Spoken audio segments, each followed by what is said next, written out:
बहनों भाइयों, लंबे अरसे के बाद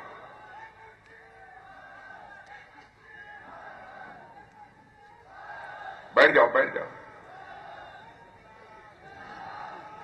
मेरे बहनों भाइयों, लंबे अरसे के बाद आप सबके बीच यहां पर मैं आया हूं।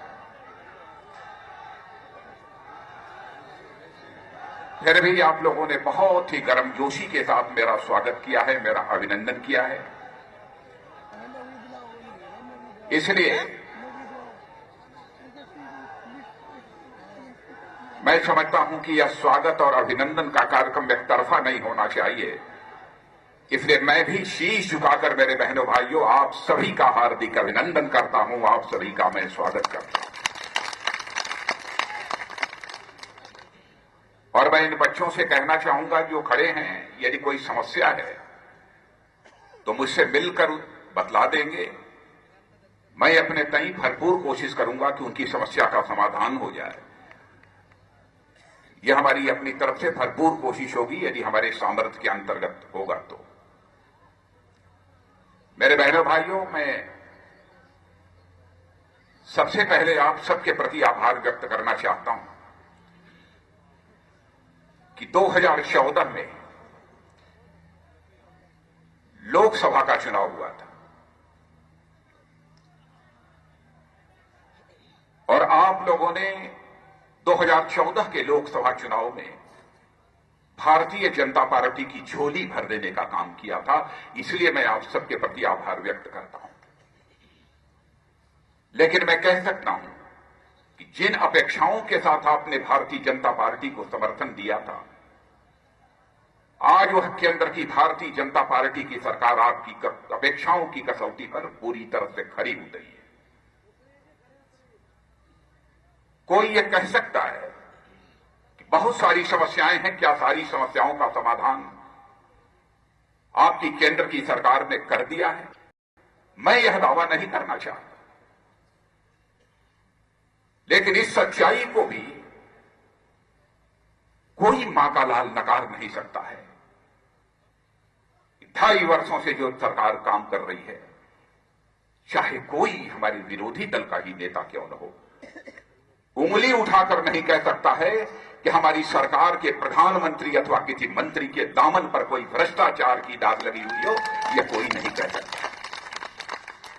इसके पहले की भी आपने सरकारें देखी हैं, 1000 करोड़ के नहीं, लाख करोड़ के, लाखों करोड़ के उनके ऊपर भ्रष्टाचार के आरोप रहे हैं। इतना ही नहीं, इस सच्चाई को भी कोई नकार नहीं सकता है कि आजाद भारत के इतिहास में भारत माता का मस्तक दुनिया में ऊंचा करने का काम यदि किसी ने किया है, किसी भारत माता के सपूत ने, तो उसका नाम है नरेंद्र भाई मोदी।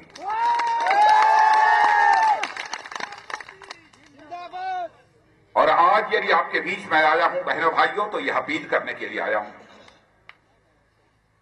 केंद्र में तो आपने हमारी सरकार बना दी है, अब उत्तर प्रदेश में भी जब तक हमारी भारतीय जनता पार्टी की सरकार नहीं बनेगी, लाख चाहने के बावजूद भी बहुत सारी ऐसी समस्याएं हैं जिन समस्याओं का समाधान नहीं हो सकता। मैं उत्तर प्रदेश का मुख्यमंत्री रहा हूं, उत्तर प्रदेश के चप्पे चप्पे से मैं परिचित हूं, उत्तर प्रदेश की समस्याओं से भी मैं अच्छी तरह वाकिफ हूं और यह भी मैं जानता हूं कि उन समस्याओं का समाधान कैसे हो सकता है, इसकी भी हमें अच्छी तरह जानकारी है। और इतनी बात मैं विश्वास के साथ कह सकता हूं कि यदि आपने उत्तर प्रदेश में भारतीय जनता पार्टी को बहुमत के आधार पर सरकार बनाने का अवसर यदि दे दिया बहनों भाइयों, तो 5 वर्ष के अंदर उत्तर प्रदेश के हालात बदले हुए नजर आएंगे और 10 वर्षों के अंदर हमारा उत्तर प्रदेश हिंदुस्तान का सबसे विकसित राज्य बन जाएगा। यह मैं दावे के साथ कह सकता हूं। आप यह कहेंगे कि यह दावा करने के पीछे आपका आधार क्या है? हिंदुस्तान के जिन जिन राज्यों में भारतीय जनता पार्टी की सरकारें चल रही हैं, जाकर उन सरकारों के कामकाज को देखिए। आपके बगल में हमारी मध्य प्रदेश की सरकार है, छत्तीसगढ़ की सरकार है, राजस्थान की सरकार है। इन सरकारों के कामकाज को जाकर कोई देखे, जिनको कि कम से कम 5 साल 10 साल काम करने का अवसर मिला है, उन राज्यों के हालात में उन्होंने कितना परिवर्तन लाया है। लेकिन 2002 के बाद उत्तर प्रदेश में भारतीय जनता पार्टी की सरकार नहीं रही है। और मैं यह मानता हूं कि 14 वर्षों का समय गुजर गया है। या तो समाजवादी पार्टी की सरकार रही है अथवा बहुजन समाज पार्टी की सरकार रही है। और उसके 2-3-4 साल पहले भी यदि लंबे समय तक इस उत्तर प्रदेश में किसी की सरकार रही है तो समाजवादी पार्टी और बहुजन समाज पार्टी की सरकार रही है। मेरे बहनों भाइयों, मैं आपसे पूछना चाहता हूं कि दोनों सरकारों के कामकाज को आपने देखा है, क्या कारण है कि चाहे समाजवादी पार्टी का मुख्यमंत्री हो अथवा बहुजन समाज पार्टी का मुख्यमंत्री हो, जब कभी इनकी सरकार बनती है तो इनकी सरकारों के ऊपर भ्रष्टाचार के आरोप लग जाते हैं। लेकिन उस उत्तर प्रदेश में कल्याण सिंह जी ने भी सरकार चलाई है, राम प्रकाश गुप्त ने भी सरकार चलाई है और राजनाथ सिंह ने भी सरकार चलाई है। कोई मां का लाल उंगली उठाकर नहीं कह सकता है कि भाजपा के मुख्यमंत्रियों के दामन के ऊपर कोई भ्रष्टाचार की दाग लगी हुई हो। यह कहना कि राजनीतिक द्वेषवश मेरे ऊपर आरोप लगाए जा रहे हैं, यह बात हमारी समझ के परे है। जो भी सरकार अपने कामकाज में पारदर्शिता बरतेगी, ईमानदारी के साथ काम करेगी, तो हमारे उत्तर प्रदेश की भोली भाली जनता किसी भी सूरत में उसके ऊपर उंगली उठाकर भ्रष्टाचार का आरोप नहीं लगा सकती। बार बार विकास के दावे किए गए, जब भी चुनाव हुआ, चाहे बहुजन समाज पार्टी की सरकार रही हो अथवा समाजवादी पार्टी की सरकार रही हो। मैं आप सभी किसान भाइयों से जो यहां पर बड़ी संख्या में खड़े हैं पूछना चाहता हूं, क्या क्या वादे किए थे समाजवादी पार्टी ने? क्या आपके सभी वादों को उन्होंने पूरा किया है? आंशिक रूप से भी आपके वादों को पूरा किया है? आपने धान पैदा किया अपने जिस्म का पसीना बहाकर। आपसे मैं जानना चाहता हूं, क्या आपके धान की सरकारी खरीद हुई है कि नहीं हुई है? बहनों भाइयों, मैं भी मुख्यमंत्री रहा हूं। जितना धान जो किसान बेचना चाहता है, सभी किसानों के धान की खरीद कराने का काम मैंने किया था। यदि मैं धान की खरीद करा सकता हूं तो मैं समाजवादी पार्टी के सरकार के लोगों से पूछना चाहता हूं, आप किसानों के धान की खरीद क्यों नहीं करा सकते हैं? इस सवाल का उनके पास कोई जवाब नहीं है। ओले और पाले पड़े, कई स्थानों पर बाढ़ आई। आपको जानकर आश्चर्य होगा कि ओले पाले के कारण जो आपकी फसल बर्बाद हुई थी, मेरे बहनों भाइयों, पहली बार उत्तर प्रदेश के इतिहास में 3000 करोड़ रुपए उत्तर प्रदेश सरकार को हमने मुहैया कराने का काम किया था। हमारे प्रधानमंत्री जी ने कहा कि चाहे चिंता मत करो, आप जितना पैसा हो आप इतना पैसा दीजिए और ओले पाले से जो भी हमारे पीड़ित किसान हैं उन किसानों को राहत मिलनी चाहिए। पहले 1 हेक्टेयर तक जो क्षति होती थी उसकी क्षतिपूर्ति की जाती थी, लेकिन उन्होंने कहा कि 1 हेक्टेयर से बढ़ाकर 2 हेक्टेयर किया जाना चाहिए। पहले 32-33% फसल बर्बाद होने पर पहले 50% से अधिक यदि नुकसान होता था तब जो है कंपनसेशन मिलता था, सरकार के द्वारा राहत मिलती थी। लेकिन हमारे प्रधानमंत्री ने यह कहा कि 50% तो बहुत अधिक होता है। यदि हमारे किसान की 33% भी फसल बर्बाद होती है तब भी उन्हें सरकारी सहायता दी जानी चाहिए। और इस आधार पर हम लोगों ने 3000 करोड़ रुपए इस सरकार को मुहैया कराया था। मैं आपसे जानना चाहता हूं, क्या ओले पाले के दौरान जो आपकी फसल को क्षति पहुंची थी उसकी उत्तर प्रदेश सरकार ने कोई भरपाई की है कि नहीं की है? मैं आपसे जानना चाहता हूं। मैं पीछे के लोगों से पूछना चाहता हूं, आपको मिला है पैसा कि नहीं मिला? मैं इनसे पूछना चाहता हूं कि क्यों नहीं मिला?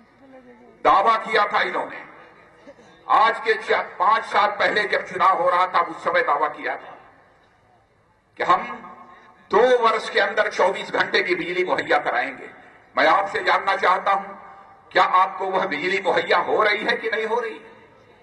क्या कारण है कि वो बिजली मुहैया नहीं हो पा रही है? बहनों भाइयों, मैं भी मुख्यमंत्री था, 14 वर्ष का समय गुजर गया है। हमारे जो बड़े बुजुर्ग यहां पर बैठे होंगे उनको इस बात की जानकारी होगी। हर कठिनाइयों के बावजूद मैंने रात को पूरी बिजली मुहैया कराने का काम किया था, शाम से लेकर रात तक की बिजली मुहैया कराई थी। इन लोगों से पूछना चाहता हूं, क्यों नहीं आपकी सरकार गांव को बिजली मुहैया करा सकती? क्योंकि जब तक गांव में बिजली नहीं पहुंचेगी तब तक हम गांव की समस्या का जैसा समाधान करना चाहते हैं मेरे बहनों भाइयों, वह किसी भी सूरत में समाधान नहीं हो पाएगा। हमें अभी बाबू हुकुम सिंह जी, सत्यपाल सिंह जी, संजीव बालियान जी, सब लोग यह बतला रहे थे कि अभी गन्ना किसानों का भुगतान नहीं हुआ। क्या कारण है? या तो सपा की सरकार होगी तब गन्ने का भुगतान नहीं होगा, या तो बसपा की सरकार होगी तब गन्ने का भुगतान नहीं होगा। लेकिन भारतीय जनता पार्टी की जब जब सरकार आई है बहनों भाइयों, गन्ने का भुगतान हम लोगों ने कराया है। और मैं आप फिर से यकीन दिलाना चाहता हूं, उत्तर प्रदेश में आप भारतीय जनता पार्टी की सरकार बना दो, सरकार आने के 6 महीने के अंदर आपका भुगतान होकर रहेगा। दुनिया की कोई ताकत रोक नहीं सकती। क्यों नहीं हो सकता? हजारों करोड़ रुपया गन्ना किसानों का बकाया था। सारे जो हमारे यहां पर सांसद बैठे हैं, मंत्री बैठे हैं, सब लोग मुख्यमंत्री जी, प्रधानमंत्री जी से मिले। मैंने भी प्रधानमंत्री जी से आग्रह किया और उसके बाद कुछ न कुछ भुगतान के लिए केंद्र सरकार ने अपनी तरफ से पैसा दिया बैंकों के माध्यम से। लेकिन जिम्मेदारी बनती है उत्तर प्रदेश सरकार की। अभी बाबू हुकुम सिंह जी बतला रहे थे, कुछ किसान अभी धरने पर यहां बैठे हुए हैं। शामली मिल का मुझे बताया गया कि 125 करोड़ रुपया अभी तक उसका भुगतान नहीं हुआ। लोग धरने पर बैठे हुए हैं। मैं उनको भी यकीन दिलाना चाहता हूं कि आप भरोसा रखिए, हमारी सरकार आएगी तो आपका भुगतान होकर रहेगा, निश्चित रूप से होगा। आज हमारी मजबूरी है, चाहते हुए भी हम उत्तर प्रदेश सरकार से आप भुगतान नहीं करा सकते। क्या हिम्मत है मिल मालिक की? आपको याद होगा, आज के कुछ वर्ष पहले हमारी सरकार नहीं थी समाजवादी पार्टी की सरकार। यहीं पर मलिकपुरा चीनी मिल जो बागपत में आता है, वहां पर किसान धरने पर बैठे थे और महीनों से धरने पर बैठे थे। मैं कहीं जा रहा था, मुझे जानकारी मिली कि वहां पर किसान कोई धरने पर बैठे हैं। स्वाभाविक रूप से मेरे मन में इच्छा पैदा हुई कि किसान यदि धरने पर बैठा है तो हमें वहां जाना चाहिए। और हम वहां पर गए और जाने के बाद स्वयं हमने मुख्यमंत्री से बात की और उन्हें बतलाया, उपाय भी बतलाया, कैसे ये भुगतान हो सकता है, कैसे भुगतान हो सकता है। और बहनों भाइयों, मलिकपुरा के जो भी हमारे गन्ना किसान थे, उनका जो है गन्ने का बकाया का भुगतान कराने का काम किया था। सरकार यदि चाहे तो क्यों नहीं हो सकता? मैं कहता हूं, इसमें से बहुत सारे प्राइमरी, हाई स्कूल और इंटरमीडिएट के शिक्षक भी मौजूद होंगे। वर्षों से ये लोग मांग कर रहे थे उत्तर प्रदेश में कि हमारा जो है 5वां वेतन आयोग लागू किया जाना चाहिए। और मुझे अच्छी तरह मालूम है, कई मुख्यमंत्री आश्वासन देने की हिम्मत नहीं कर सकते थे, उनको नहीं दिया था। लेकिन जो ही उत्तर प्रदेश के शासन की बागडोर हमारे हाथों में आई, बहनों भाइयों, 6 महीने के अंदर वह वेतन आयोग की संस्तुतियों को मैंने लागू कर दिया और प्राइमरी स्कूल, हाई स्कूल और इंटरमीडिएट के अध्यापकों का वेतन बढ़ गया। सरकार के खजाने में पैसे की कोई कमी नहीं होती। बहनों भाइयों, सरकार का खजाना यह कुबेर का खजाना होता है। नेतृत्व करने वाले के कलेजे में कुव्वत चाहिए, लोगों की समस्याओं का समाधान कर सकता है। क्यों नहीं हो सकता? सड़कों का जहां तक सवाल है, आप सभी लोग जानते हैं इस सच्चाई को कि हिंदुस्तान के गांवों की चिंता सबसे पहले यदि किसी प्रधानमंत्री ने की थी तो आदरणीय अटल बिहारी वाजपेयी जी ने की थी। और उन्होंने कहा था कि जब तक हिंदुस्तान के गांवों का विकास नहीं होगा तब तक हिंदुस्तान का विकास किसी भी सूरत में नहीं हो सकता है। और इसीलिए गांवों को पक्की सड़कों से जोड़ने का सिलसिला प्रारंभ किया था। मुझे जानकारी प्राप्त हुई है कि विगत कई वर्षों से गांवों को पक्की सड़कों से जोड़ने का जो सिलसिला प्रारंभ हुआ था वह काफी हद तक इस समय ठप पड़ा हुआ है। कई गांव ऐसे हैं जो कि आज तक अभी पक्की सड़कों से नहीं जुड़ पाए। मैं खाद के बारे में पूछना चाहता हूं, यह बतलाइए इस वर्ष आपको यूरिया अथवा डीएपी खाद के लिए कोई परेशानी उठानी पड़ी है? उठानी पड़ी है कि नहीं उठानी पड़ी है? नहीं उठानी पड़ी है। क्या आपको मालूम है, पहली बार भारत सरकार ने यूरिया खाद का, डीएपी खाद का इतना उत्पादन किया है बहनों भाइयों, कि जिस राज्य को जितनी आवश्यकता थी वह सारा खाद केंद्र की सरकार ने मुहैया कराने का काम किया है। और मैं दावे के साथ मैं कह सकता हूं कि पहले खाद जितनी कीमत पर मिलती थी उससे आज उसकी कीमत कम हो गई है पहले की अपेक्षा। और आगे हम लोगों का फैसला है कि हम खाद की कीमत को पहले से भी और कम करेंगे, पहले से भी हम कम करेंगे और कम करने वाले हैं। यह हमारी योजना चल रही है। किसानों की फसल सूखे से बर्बाद होती है, ओले पाले से बर्बाद होती है, कीड़े लग जाते हैं, बर्बाद होती है, लेकिन इस भरपाई नहीं हो पाती थी। प्रधानमंत्री जी से कई बार बात हुई, हमारे यह सब सारे सांसद जो मंच पर बैठे हैं ये सब सारे लोग भी मिले और हम लोगों ने एक फसल बीमा योजना तैयार की। किसान को कम से कम प्रीमियम देना पड़े, 1.5% से लेकर 2%, लेकिन किसान के फसल का पूरा बीमा मिल जाए। कम बीमा और पूरी भरपाई, कम प्रीमियम और पूरी भरपाई, अधिक से अधिक बीमा, यह हो जाए, यह व्यवस्था हम लोगों ने की। अब राज्य सरकार को एजेंसी तय करके उसका बीमा करना था। और मुझे यहां पर सब लोग बतला रहे थे, इन लोगों का कहना था साहब गन्ने की फसल का बीमा कर दिया, गन्ने की फसल का बीमा हुआ। मैं जानता हूं, मैं भी किसान हूं, गन्ने की फसल की सूखे वगैरह से कोई बहुत ज्यादा जल्दी बर्बादी नहीं होती। करना चाहिए आपको धान की, गेहूं की, अन्य बहुत सारी ऐसी फसलें हैं उनका बीमा करना चाहिए। आप उनका बीमा कर नहीं रहे। आप जानते हैं कि गन्ने की फसल में कोई ज्यादा नुकसान नहीं होने वाला है, तो आपने बीमा कंपनियों को पैसा कमवाने के लिए गन्ना किसानों का बीमा कर दिया। ये कहां का इंसाफ है? बहनों भाइयों, कब तक यह सरकारें इस प्रकार से हमारी उत्तर प्रदेश की जनता को छलती रहेंगी? और आजकल तो समाजवादी पार्टी में ही जिस प्रकार का महाभारत मचा हुआ है, महाभारत लड़ रहे हैं, हर सभा में लाठी डंडे चल रहे हैं, लेकिन किसी के परिवार में यदि कोई कलह होता है तो मैं यह मानता हूं किसी के परिवार के कलह में झांक कर देखने की कोशिश नहीं करनी चाहिए। और किसी के परिवार के झगड़े में भी मैं झांकना नहीं चाहता, उसे मैं देखना नहीं चाहता हूं। लेकिन इस सच्चाई को नहीं भूलना चाहिए कि उस झगड़े का खामियाजा यदि किसी को भुगतना पड़ रहा है तो हमारी उत्तर प्रदेश की जनता को भुगतना पड़ रहा है। इसलिए मैं समाजवादी पार्टी की सरकार से कहना चाहता हूं, या तो अपने झगड़े आप बंद करो, आप अपने झगड़े बंद करो, अथवा यदि सरकार आप नहीं चला सकते हो तो आज ही अपनी संस्तुति चुनाव आयोग को भेजो, जल्दी से जल्दी उत्तर प्रदेश में चुनाव हो जाए और चुनाव के बाद उत्तर प्रदेश में एक नई सरकार बन जाए। आपके झगड़े का खामियाजा उत्तर प्रदेश की जनता को भुगतना पड़े, ऐसा नहीं होना चाहिए।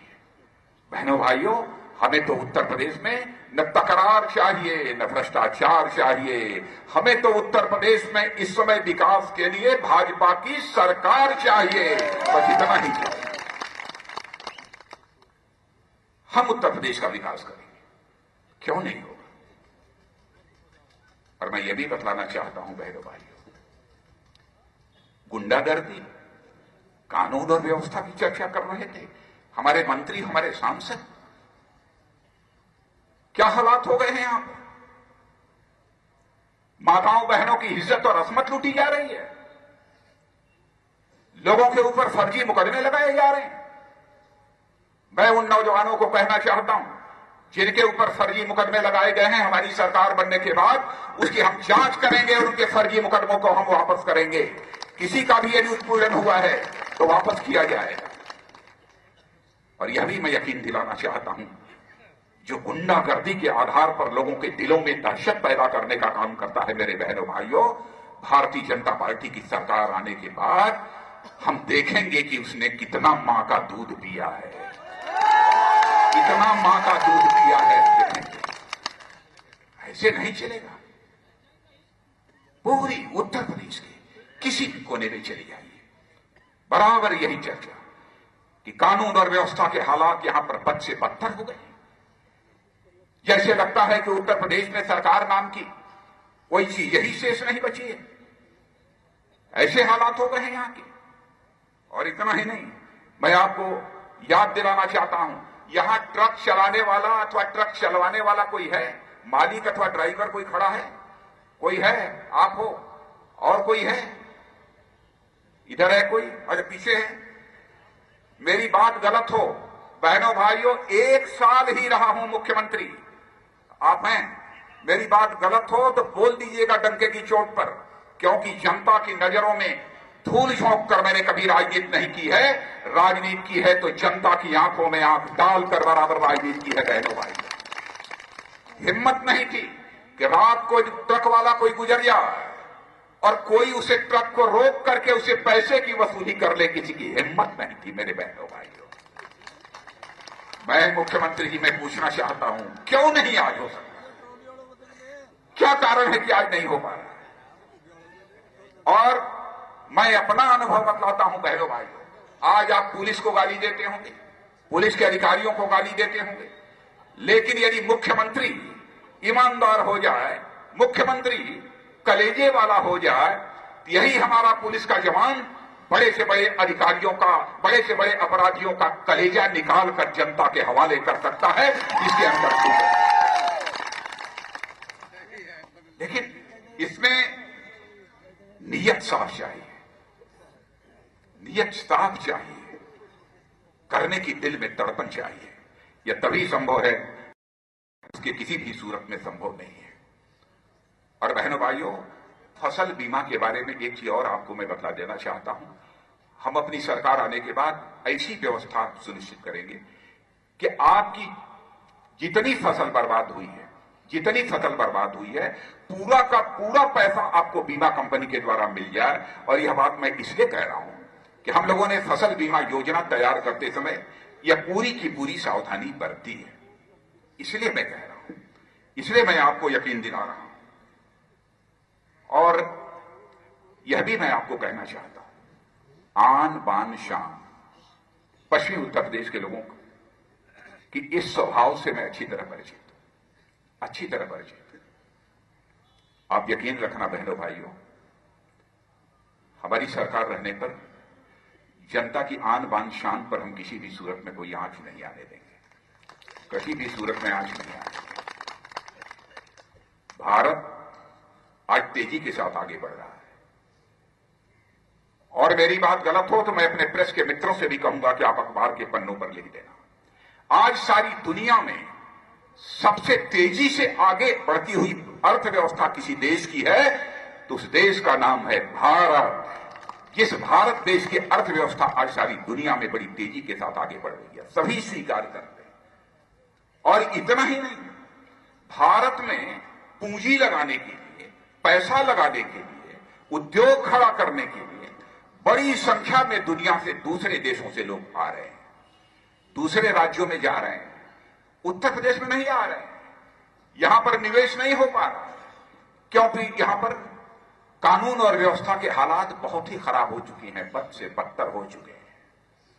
इस कारण यहां पर ऐसे हालात बने हुए हैं। इसलिए मैं आपसे कहना चाहता हूं कि उत्तर प्रदेश परिवर्तन मांगता है और हमारी केंद्र की सरकार, हमारे प्रधानमंत्री मोदी जी लगातार 24 घंटे अनवरत कोशिश करते रहते हैं कैसे हमारा यह भारत एक समृद्धशाली भारत बन जाए, धनवान भारत बन जाए, यह विश्व की आर्थिक महाशक्ति बन जाए। हमारे नौजवान बड़ी संख्या में खड़े हैं। मैं नौजवानों से पूछना चाहता हूं, पुलिस की भर्ती हुई थी कि नहीं? यहां पुलिस की भर्ती हुई थी कि नहीं? उधर मैं पूछना चाहता हूं। नहीं हुई। पुलिस में जो भी थोड़ी बहुत भर्ती हुई है ईमानदारी के साथ हुई है कि नहीं हुई है, जवानों में पूछना चाहता हूं।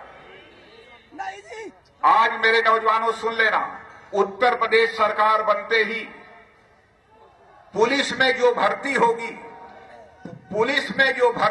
बहनों भाइयों, उस भर्ती में, कांस्टेबल की भर्ती में इंटरव्यू को हम लोग समाप्त कर देंगे ताकि भ्रष्टाचार की पूरी गुंजाइश खत्म हो जाए। पूरी तरह से इसको समाप्त कर देंगे, क्योंकि रोजगार किसी भी राज्य सरकार के लिए बहुत बड़ी चुनौती है, बहुत बड़ी चुनौती है रोजगार। और सचमुच यदि हम भारत को समृद्धशाली भारत बनाना चाहते हैं तो जब तक हमारे नौजवानों के हाथों को रोजगार नहीं मिलेगा, तब तक न तो हम हिंदुस्तान की गरीबी की समस्या का समाधान कर सकते हैं, न भारत को हम धनवान भारत बना सकते हैं। आवश्यकता है बेरोजगार नौजवानों के हाथों को रोजगार देने की।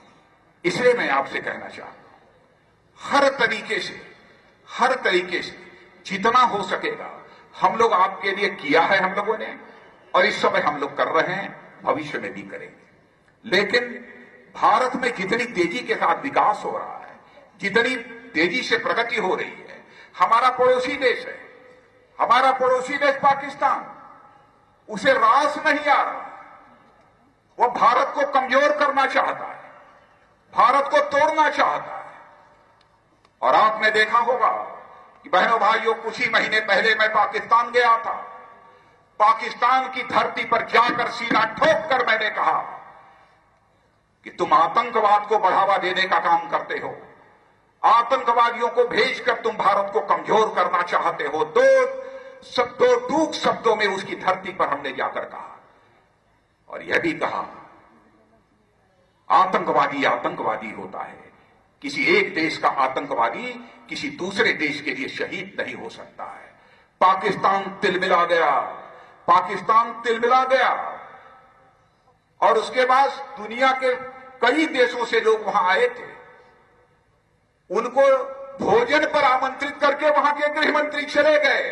तो मैंने भी अपने अधिकारियों से कहा था, यदि मैं पाकिस्तान की धरती पर आया हूं तो भोजन करने नहीं आया हूं, और मैंने कहा हम भी भोजन छोड़ते हैं और हिंदुस्तान को वापस चलते हैं। और आज आतंकवाद का सहारा लेकर यह कमजोर करना चाहता है।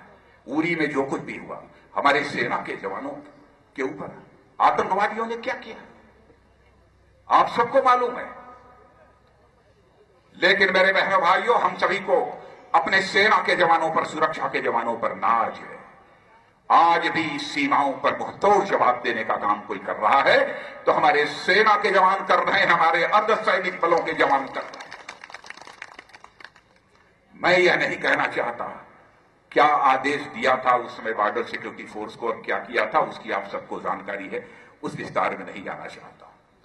लेकिन इतना मैं कहना चाहता हूं, हमारे सेना के जवानों के अंदर वह कुवत है कि यदि यहां तुम चुनौती देने को कोशिश करोगे आतंकवादियों के माध्यम से तो उनका भी सफाया करेंगे। जरूरत पड़ी, यदि सीमा लांग कर भी कुछ करने की यदि जरूरत पड़ी तो बहनों भाइयों, हमारे सेना के जवानों में वह दम है कि वह भी करके दिखा देंगे। लेकिन हम नहीं चाहते पाकिस्तान हो अथवा हमारा कोई भी पड़ोसी देश हो, पड़ोसी होता है, पड़ोसी के साथ हम अच्छे रिश्ते बनाकर रखना चाहते हैं। फिर भी यह पाकिस्तान अपनी नापाक हरकतों से बाज नहीं आ रहा है, बराबर कोई न कोई हरकतें करता रहता है। आतंकवाद मेरे बहनों भाइयों, यह बहादुरों का हथियार नहीं होता है। आतंकवाद यह कायरों का हथियार होता है, बहादुरों का हथियार नहीं होता है। जिसके दमखम हो, यदि कोई लड़ना चाहता हो तो सीधे सीने का बटन खोलकर आमने सामने लड़ ले। लुका छिपी नहीं होनी चाहिए मेरे बहनों भाइयों, लुका छिपी नहीं होनी चाहिए। यह खेल बंद होना चाहिए। इसलिए मैं आप लोगों से यहां पर अपील करने आया हूं बहनों भाइयों कि हमारी केंद्र की सरकार आपके मान सम्मान और स्वाभिमान की सुरक्षा के प्रति भी पूरी तरह से सचेत है। कई प्रभावी योजनाओं को भी हमारे प्रधानमंत्री जी ने चला रखा है और मैं समझता हूं कि डॉक्टर हुकुम सिंह जी और राणा जी और राघव लखनपाल जी, उज्ज्वला प्रधानमंत्री उज्ज्वला योजना के अंतर्गत ये जो गैस सिलेंडर मिलते हैं, मिले हैं कि नहीं इधर कुछ परिवारों को? नहीं, जिनके घर में है उनके नहीं, कुछ परिवारों में मिले हैं। लेकिन हम लोगों ने फैसला किया है कि जिन परिवारों में, गरीब परिवारों में माताएं बहनें लकड़ी जलाकर अब तक खाना बनाती रही हैं, बहनों भाइयों, उनको गैस चूल्हा और गैस सिलेंडर मुहैया कराया जाएगा। यह हमारे प्रधानमंत्री ने फैसला किया है और यह सिलसिला शुरू हो गया है। और आज की तारीख में मैं बतलाना चाहता हूं, आज की तारीख में पूरे उत्तर प्रदेश में 27 लाख से अधिक गैस सिलेंडर लोगों को मिल गए। इसलिए कई सारी योजनाएं हैं, बहुत विस्तार में जाकर उन सारी योजनाओं की चर्चा मैं नहीं करना चाहता। मैं आप सभी से, मेरे बहनों भाइयों, यही निवेदन करना चाहता हूं। इस बार उत्तर प्रदेश में चुनाव होने वाला है। इस चुनाव में आप सभी भारतीय जनता पार्टी को विजय दिलाइए, स्पष्ट बहुमत दीजिए। मैं पुनः आप सबको यकीन दिलाता हूं कि उत्तर प्रदेश को हिंदुस्तान के विकसित राज्य के रूप में भारतीय जनता पार्टी खड़े करके आपके सामने पेश करेगी। इन्हीं शब्दों के साथ आप सबको बहुत बहुत धन्यवाद। Even in the absence of Article 21 in the Constitution, the state has got no power to deprive a person of his life or liberty without the authority of law. This is the essential postulate and basic assumption of rule of law and not of men in all civilized nations. Justice Khanna knew what he was writing, and yet he upheld that, and he was superseded, not made the Chief Justice.